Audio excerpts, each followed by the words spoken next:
2023년 5월 23일 오후 6시 39분입니다. 안녕하세요. 등희입니다.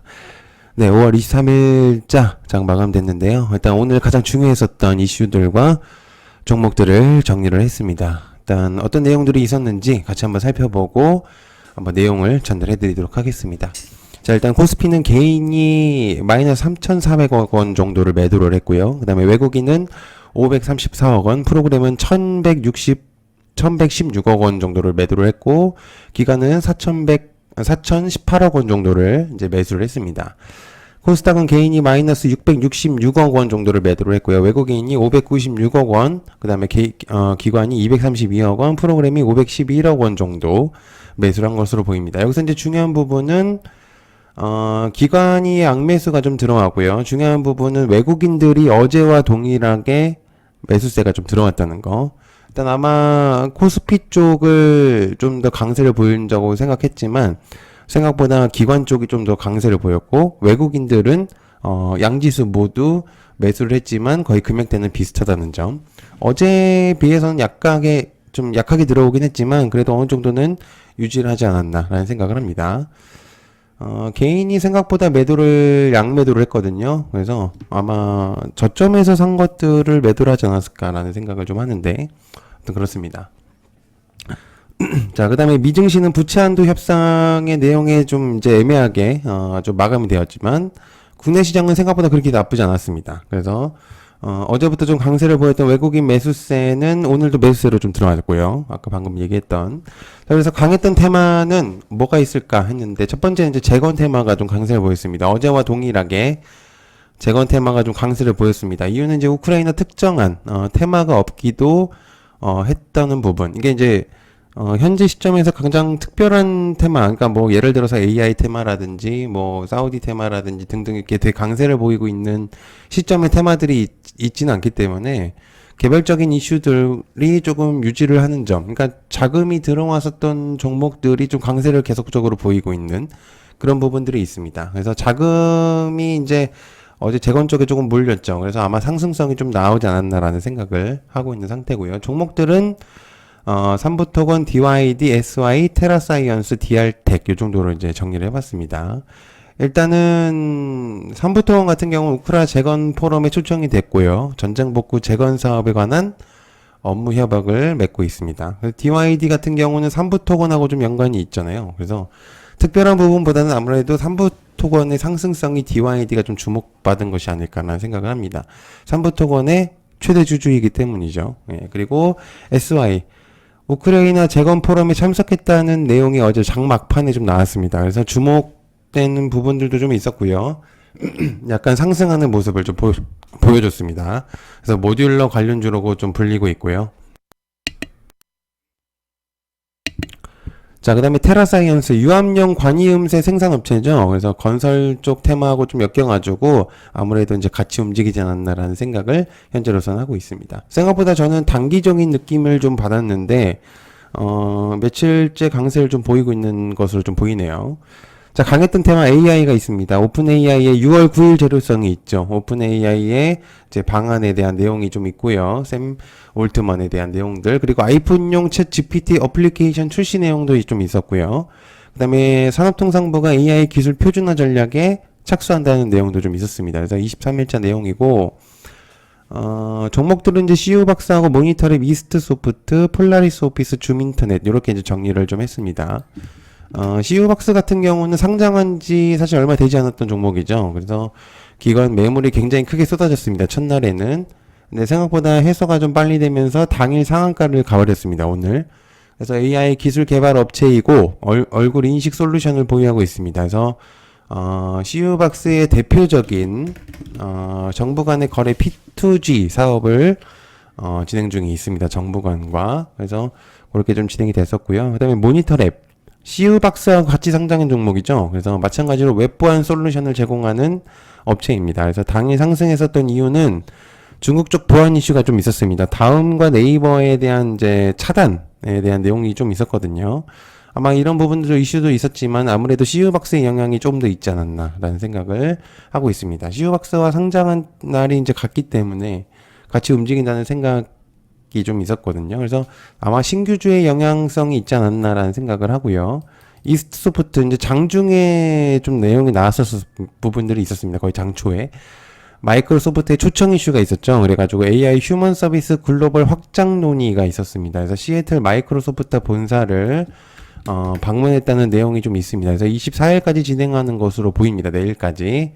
그렇기 때문에 아마 방문은 굉장히 좀 중요한 부분으로 작용하고 있죠. 그래서 그렇게 볼 수가 있겠고, 그 다음에 폴라리스 오피스, 챗 GPT뿐만 아니라 네이버 하이퍼클로버 X에도 영향이 있는 종목으로 볼 수 있습니다. 이게 제가 자꾸 오타가 나네요.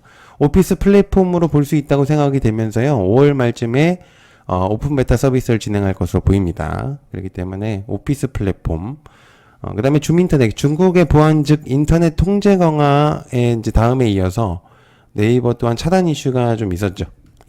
그래서 아무래도 이 부분으로 좀 움직인 것으로 보이고요. 아마 같이 엮이면서 이제 상승한 것으로 보입니다. 그래서 개별적인 좀 느낌이 있기 때문에 단별성의 느낌이 좀 있죠.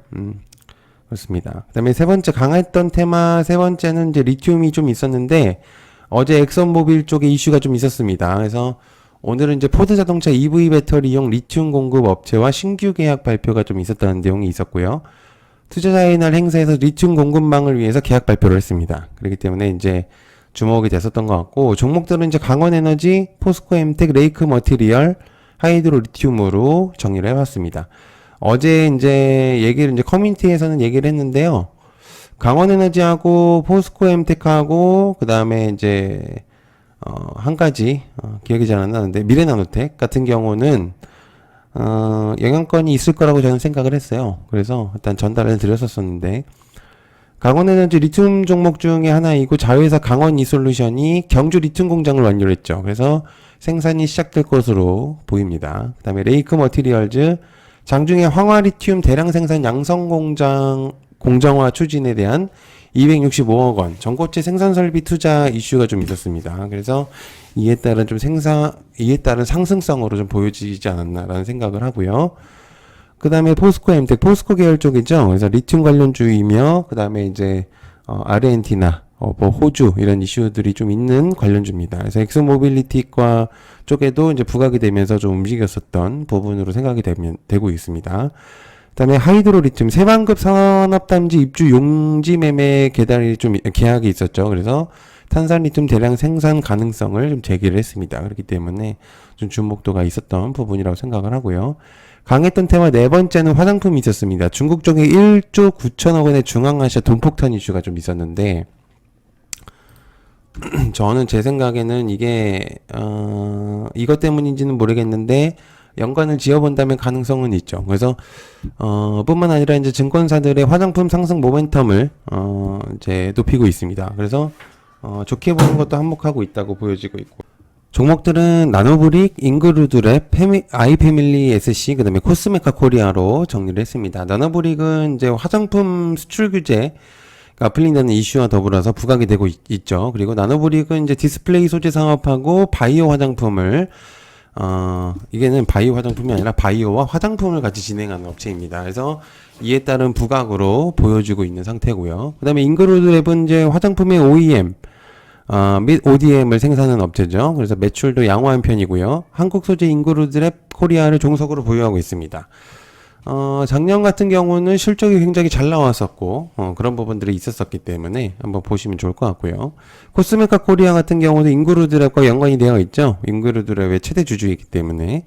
그 다음에 아이패밀리 SC, 요 근래 이제 최근 실적이 굉장히 잘 나왔습니다. 그리고 보통 이제 일본양 매출을 주로 하는 업체인데 아무래도 중국 쪽 매출 비중이 되게 약합니다. 그렇기 때문에 중국 쪽이 약하더라도 일본 쪽이 강세이면 호실적으로 나타날 수 있는 그런 부분들. 뭐 중국 쪽이 좋다면 그것도 좋은 거고요.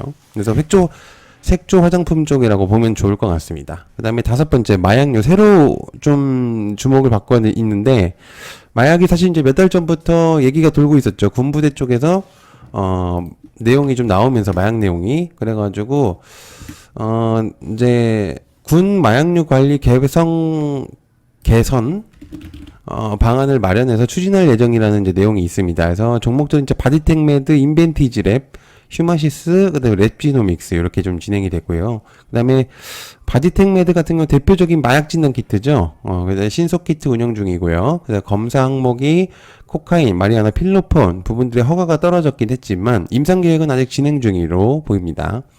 인벤티지레 보통 마약의 대표적인 종목이죠. 그래서 이제 마약 중독의 주사제를 개발하고 있고요. 윤리위원회로부터 임상 1상 시험 계획에 대한 승인을 받은 적이 있습니다. 휴만시스 같은 경우는 보통 코로나 키트주로 많이 불리지만은 약물 중독 진단 킷 이제 진단도 관련이 있기 때문에 보게 됐었고, 그다음에 소액주주 이슈도 있었었죠. 근래에는. 그래서 그것도 한번 있었습니다. 그다음에 랩지노믹스 직접적인 영향보다는 마약 검출에 필요한 수탁 검사 기간과 수탁 계약이 좀 되어 있기 때문에 부각된 것으로 좀 보여집니다.